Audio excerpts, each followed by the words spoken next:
Hello friends and this is your host Rahul Deshmukh and welcome to our channel. So आज हम लोग बात करेंगे कि इंटरव्यू को कैसे फाड़ना है।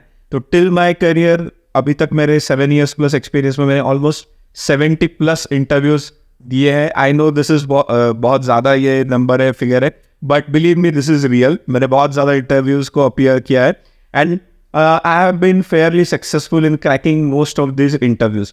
सो देखते हैं स्टेप बाय स्टेप की कौन से इंपॉर्टेंट चीज़ें हैं जो आपको हेल्प करेंगी मोस्ट इंटरव्यूज एस करने के लिए, क्रैक करने के लिए। तो सबसे पहला पॉइंट आता है कि make sure you update your resume, that is the resume is updated and it is aligned with the job description. Many times it happens कि हम लोग एक ही रेज्यूमे बना देते हैं और उसको कंटिन्यूसली वही हर जगह पे यूज करते हैं। बट आपको जैसे पता होगा कि बहुत सारे आजकल सॉफ्टवेयर भी आए हुए हैं जो आपको सेग्रीगेट करेंगे, फिल्टर करेंगे। फर्स्ट राउंड में जो होता है आपका इंटरव्यू का स्क्रीनिंग, जो आपका होता है आपका रेज्यूमे का स्क्रीनिंग। तो first thing, make sure that the JD your resume is align with the job description. इसका मतलब ये नहीं आपको इसमें फेक चीज़ें डालनी है या जो आपका एक्सपीरियंस नहीं है वो चीज़ उसमें आपको डालनी है। सेकेंड चीज़, जैसे ही अगर आपको कॉल आ जाती है HR से, रिक्रूटर से, और आपका फर्स्ट राउंड सेट हो जाता है, make sure that you join the call on time or before time, right? I used to join every call, or I join every call at least 5 minutes before. And most of the time, जैसे जो लोग technology side में काम कर रहे हैं आजकल virtual interviews हो रहे हैं, so make sure you are dressed well, you are well groomed, and then you join. आप घर से काम कर रहे हो, वर्क फ्रॉम होम है, नॉट इट डजंट मीन कि आप कैसे भी कोई भी ड्रेस में आके बैठ जाओ। So make sure that you are well dressed, well groomed. Second चीज़ होती है कि आपका वेब कैम आपको ऑन रखना है, that I always follow. Sometimes, most of the times the interviewer और the recruiter would definitely ask to turn your web cam और कैमरा ऑन, बट अगर वो नहीं भी बोलते हैं, प्रोएक्टिवली आपको वो ऑन रखना है। That shows your preparedness. Next thing is make sure that you have a diary and a pen with you.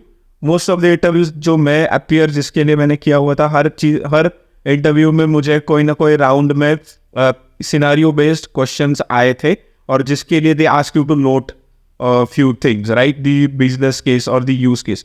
मैंने खुद रादर जब इंटरव्यूज में बहुत बार लेता हूँ, या मैंने लिए हुए कोई पहले की कंपनीज में भी, करंट कंपनी में भी, and when I give them the scenario based questions, I see that बहुत सीनियर लोग भी है जो डायरी पेन लेके नहीं बैठते हैं इंटरव्यू के लिए, तो उनको पूछना पड़ता है please give me some time, and that gives a very very bad impression.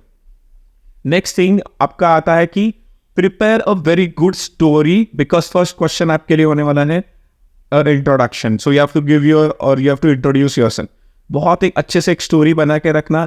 This story is nothing but what आपने जो काम किया है, बट मेक श्योर आपने काम तो बहुत सारा किया हुआ if you are experience, so make sure that you just pick bits and pieces which are relevant with the current profile. मैंने ये भी एक्सपीरियंस से नोटिस किया कि मैं पहले बहुत सारी चीज़ एक्सप्लेन करता था, बट इंटरव्यूअर को उसमें इंटरेस्ट नहीं होता है। उनको वही चीज़ सुननी है जो चीज़ अलाइंड है, right? Because you have to make sure you are doing justice to their time as well. ये बहुत सारे एक्सपीरियंस लोगों के लिए तो ज़्यादातर सीनियर लेवल के इंटरव्यूअर्स ही होते हैं।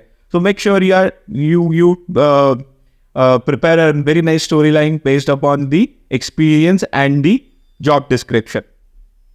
नेक्स्ट चीज आती है कि आपको ऑनेस्ट होना है। जो चीज़ आपको नहीं पता, डेफिनेटली आपने बहुत बार सुना भी होगा, and even my experience I have realized कि ये चीज़ काम करती है। कोई चीज़ को अगर आपको नहीं पता है और अगर आप वो बताते हो तो वो एक that gives a very positive impression. However you can take a next step ahead and later on you can also ask that okay ये क्या चीज़ था या इसको कैसे कर सकते हैं, if that is some scenario based और whatever, so you can take a feedback as well. Then next thing is which comes into picture is you have to definitely have a good communication skill. You have to impress through your communication skill. You have to give actual जो आपके experience में जो आपने काम किया है उसमें जो आपने फेस किया था इश्यूज, ये वो सारी चीज़, तो वो आपको प्रैक्टिकल एग्जाम्पल देके बताना है। वो बहुत बहुत ज़्यादा अच्छा इंप्रेशन देता है। ठीक है, तो एक बार आपने ये सब स्टेप्स फॉलो कर ली, उसके बाद जो भी आपका आउटकम है that will definitely depend upon the way you answered, the temperament of the interviewer, the company, how urgently they need that role to get filled in, right? But then after all, you have to write down all the questions that were asked to you. You have to introspect आपका कहाँ पे गलत गया, and then you have to keep that, you can have keep a maintain diary, और वो आपको build करते रहना है, डेट डालनी है. So I always add the date, किसने इंटरव्यू दिया था, उनका क्या डिजिग्नेशन था, क्या रोल था, क्या क्वेश्चंस पूछे, और देन आई रिविजिट दोज. तो ये बहुत अच्छे से आपको हेल्प करेगा बिल्ड करने के लिए. और इसके बाद ऑफकोर्स जो लोग एक्सपीरियंस नहीं है उनके लिए आपको कुछ प्रैक्टिस प्रोजेक्ट्स करने पड़ेंगे. That will give you a good example. And be relevant, top relevant.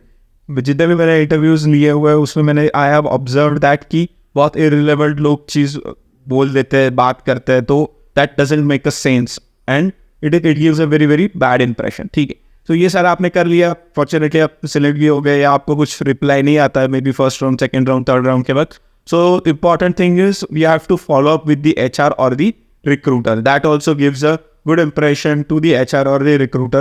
They will also know that you are a person who has a good probability of joining this organization. So I hope that ये जो points थे, ये मेरे experience से जो मैंने understand किए, explain किए आपको, वो आपको पसंद आए होंगे. And try to build on these points. अगर आपके और कुछ इसमें points है जो आपको help किया हुआ है इंटरव्यू क्रैक करने के लिए, तो प्लीज़ आप कमेंट्स में इसको मेंशन करो. If you have like this, please like, share and subscribe. Till then, thank you so much. Take care.